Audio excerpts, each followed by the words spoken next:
নমস্কাৰ সকলোকে স্বাগতম জনাইছোঁ চেনেলটোৰ আকৌ এটা ইম্পৰ্টেণ্ট ভিডিঅ'লৈ। চ' আজি আমি আছাম স্পেচিফিক জিকে ডিছকাছ কৰিম, অৰ্থাৎ অসমৰ ভেৰি ইম্পৰ্টেণ্ট সাধাৰণ জ্ঞানৰ প্ৰশ্ন, যিবিলাক আহিবলগীয়া বি এড এণ্ট্ৰেন্স টেষ্ট, তাৰপিছত গুৱাহাটী হাইকোৰ্টৰ জুডিচিয়েল এছিষ্টেণ্ট এক্সাম, যিটো 31 মে তাৰিখে অনুষ্ঠিত হ'ব, লগতে আছাম পুলিচৰ বাবে এইবিলাক ইম্পৰ্টেণ্ট হ'ব। গতিকে বলক ভিডিঅ'টো আৰম্ভ কৰোঁ। আৰু ইয়াৰ লগতে আপোনালোকে যদি আমাৰ কাৰেণ্ট এফেয়াৰ্ছৰ হোৱাটছআপ গ্ৰুপটোত জইন হ'ব বিচাৰে, য'ত আপোনালোকে জানুৱাৰীৰ পৰা আগষ্ট মাহলৈকে আপডেট পাই থাকিব। এই হোৱাটছআপটোত জইন হ'ব বিচাৰিলে চিম্পলি এই হোৱাটছআপ স্ক্ৰীণত দিয়া হোৱাটছআপ নম্বৰটোত হোৱাটছআপ কৰি আপোনালোকে জইন হ'ব পাৰে। 90 ৰুপিছত আপোনালোকে আগষ্ট মাহলৈকে আপডেট পাই থাকিব। চ' প্ৰথম প্ৰশ্নটো হৈছে, how many oil refineries are there in Assam? অসমত বৰ্তমান কেইখন তেল শোধনাগাৰ আছে?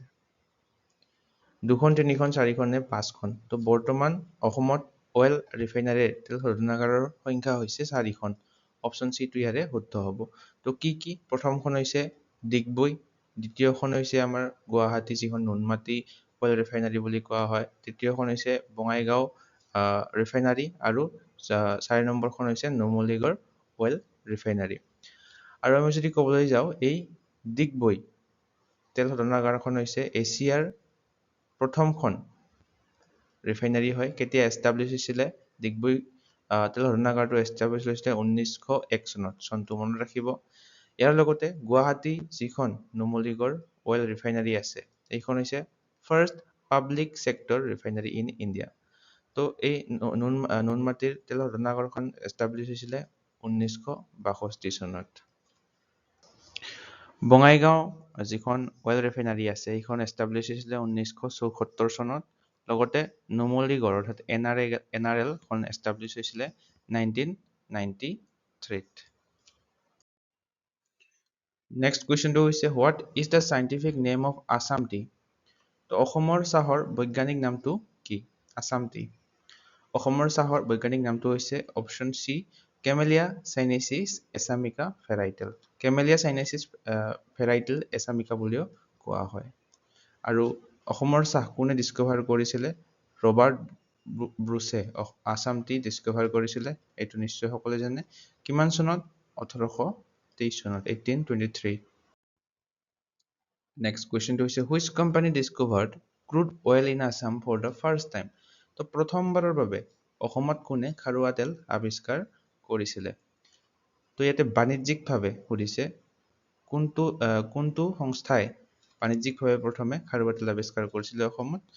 এইটো হৈছে Assam railways and trading company limited. Option C টো ইয়াৰে কাৰেক্ট হৈ যাব। চ' 1889 অৰ্থাৎ 1889 অসম ৰেলৱে আৰু ট্ৰেডিং কোম্পানী লিমিটেডে অসমত প্ৰথমবাৰ বাণিজ্যিকভাৱে খাৰুৱা তেল আৱিষ্কাৰ কৰিছিলে। নেক্সট কুৱেশ্যনটো হৈছে, ডিগবৈ ৰিফাইনাৰী ইজ ৰান বাই? ডিগবৈ শোধনাগাৰটো কোনে পৰিচালনা কৰে? কোনটো কোম্পানীয়ে পৰিচালনা কৰে? তো ডিগবৈ ৰিফাইনাৰীটো পৰিচালনা কৰে ইণ্ডিয়ান অইল কৰ্পৰেশ্যন লিমিটেডে। অপশ্যন বি টো ইয়াৰে কাৰেক্ট হ'ব। তো আমি পঢ়িলো এছিয়াৰ প্ৰথমটো অইল ৰিফাইনাৰী হয় ডিগবৈ ৰিফাইনাৰীটো। নেক্সট কুৱেশ্যনটো হৈছে, হোৱেৰ is the headquarter of oil India limited located? তো অইল ইণ্ডিয়া লিমিটেডৰ মুখ্য কাৰ্যালয়টো ক'ত অৱস্থিত? ডিগবৈ, গুৱাহাটী, দুলিয়াজান নে নুমলীগড়? তো অইল ইণ্ডিয়া লিমিটেডৰ মুখ্য কাৰ্যালয়টো অৱস্থিত অসমৰ দুলিয়াজানত। অপশ্যন চি টো ইয়াৰে শুদ্ধ হ'ব। নেক্সট কুৱেশ্যনটো হৈছে, the Guwahati refinery was installed with the help of? মানে গুৱাহাটীৰ নুনমাটি অইল ৰিফাইনাৰীটো তেল শোধনাগাৰটো কাৰ সহায়ত স্থাপন কৰা হৈছিলে? কোনখন চৰকাৰৰ সহায়ত? কোনখন দেশৰ? তো ইয়াৰ এই 4টা অপশ্যনৰ ভিতৰত শুদ্ধ উত্তৰটো হয় গভৰ্ণমেণ্ট অফ ৰোমেনিয়া। অৰ্থাৎ ৰোমেনিয়াৰ দেশখনৰ চৰকাৰৰ সহায়ৰ দ্বাৰা গুৱাহাটীত থকা নুনমাটি তেল শোধনাগাৰখন স্থাপন কৰা হৈছিলে। আৰু এইখন কোনে ইনগ্ৰেট কৰিছিলে? কেতিয়াবা এক্সামত সুধিব পাৰে। ইনগ্ৰেশ্যন বা উদ্বোধন কোনে কৰিছিলে? জৱাহৰলাল নেহেৰুৱে এইখন উদ্বোধন কৰিছিলে 1962ত। নেক্সট কুৱেশ্যনটো হৈছে, হোৱাট ইজ বনপলি? বনপলিটো কি?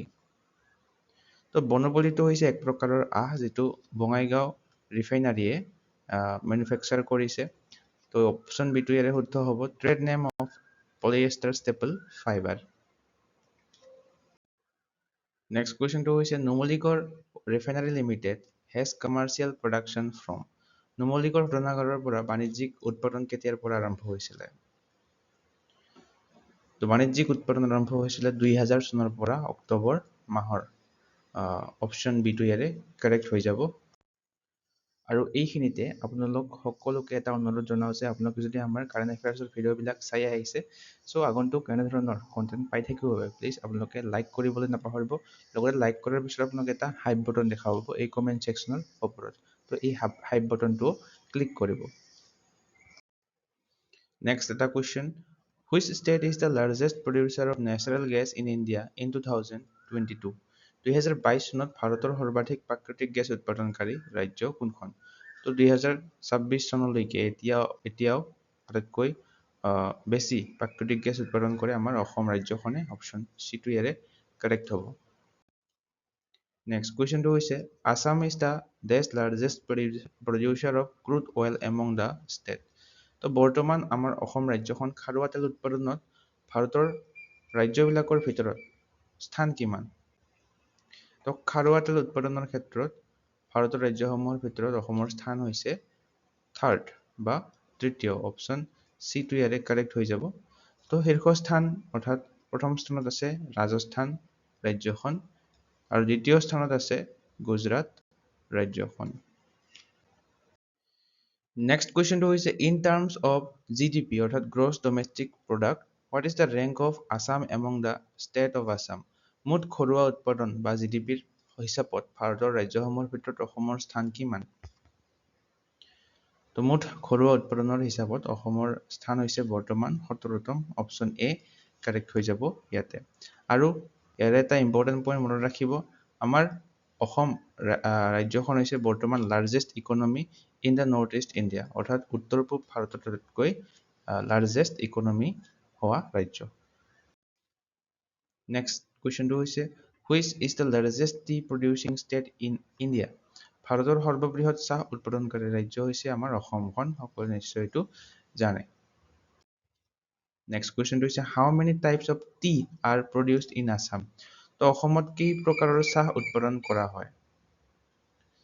তো টোটেল 4 প্ৰকাৰৰ অসমত চাহ উৎপাদন কৰা হয়। সেই প্ৰকাৰ কেইটা হৈছে CTC, দ্বিতীয়টো হৈছে অৰ্থডক্স বুলি কোৱা হয় এটা, তাৰপিছত গ্ৰীণ টি আৰু এটা হোৱাইট টি। এই 4টা হৈছে চাহৰ প্ৰকাৰ অসমত উৎপাদন হোৱা। CTCৰ সম্পূৰ্ণ ৰূপটো মনত ৰাখিব, ক্ৰাছ, টিয়াৰ আৰু কাৰ্ল।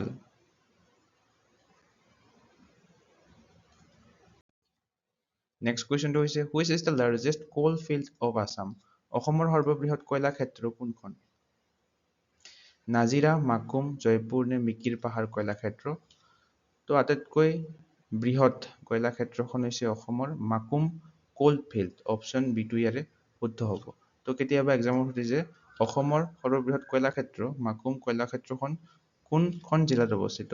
এইখন অৱস্থিত তিনিচুকীয়া জিলাত।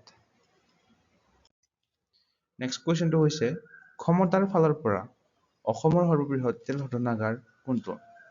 In terms of capacity largest oil ৰিফাইনাৰীখন হৈছে নুমলীগড় ৰিফাইনাৰী লিমিটেড NRL আৰু কেপাচিটি হৈছে 3 MMTPA অৰ্থাৎ 3 million metric tons per annum. Next কুৱেশ্যনটো হৈছে which is the largest tea state in Asia? তো এছিয়াৰ সৰ্ববৃহৎ চাহ বাগিচাখন আমাৰ অসমতে আছে।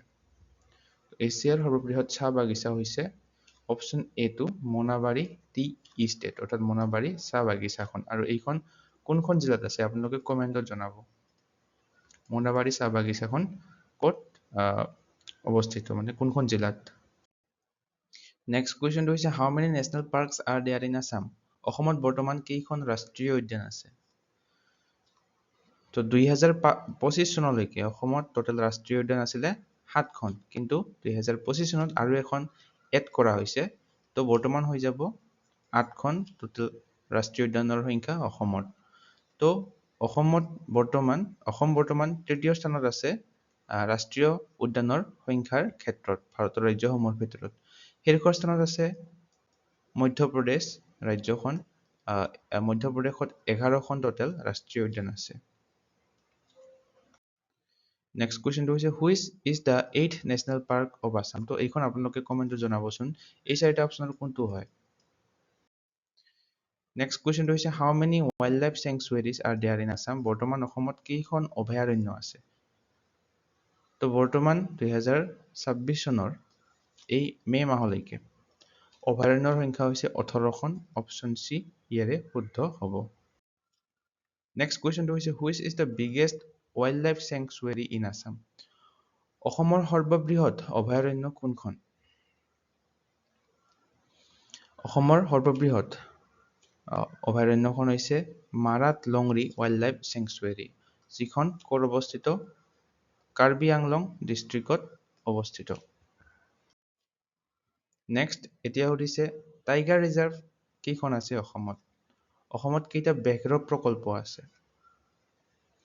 তো অসমত বৰ্তমান টোটেল 4টা বেঘ্ৰ প্ৰকল্প আছে অৰ্থাৎ টাইগাৰ ৰিজাৰ্ভ। সেই কেইখন হৈছে কাজিৰঙা,